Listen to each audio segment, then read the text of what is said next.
احنا لا شغله ولا عمله ولا حاجه، احنا قاعدين والمخابز وقفت العمل، ربطت البيته ب 30 شيكل.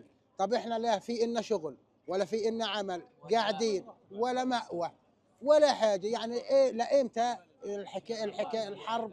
انا مش بالعربي مش قادر اطعم اولادي. اقسم بذات الله انا كيلو البندوره امبارح بيطلب مني 15 شيكل، انا ما معي 15 شيكل اشتريها.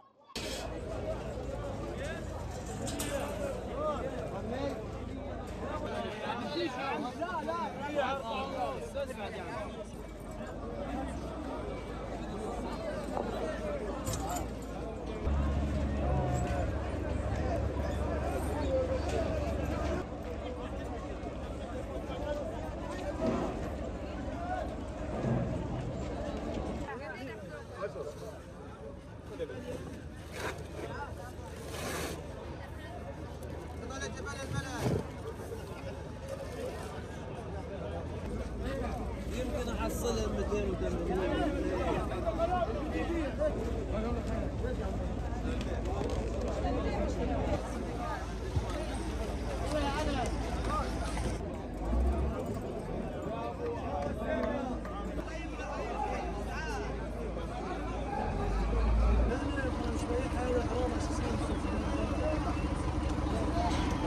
لو فيش الحين عندنا معونه، يعني من وين بدي ادبر حالي؟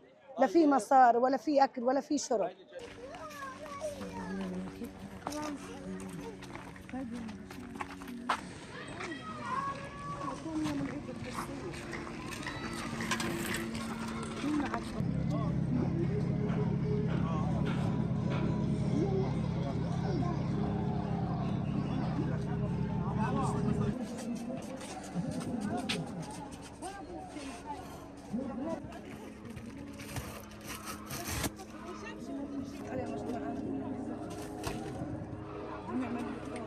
ما بقينا متأمين له خذها الله يكرمنا الكهول. السكر وسيرك ربنا كريم. الله رزقهم.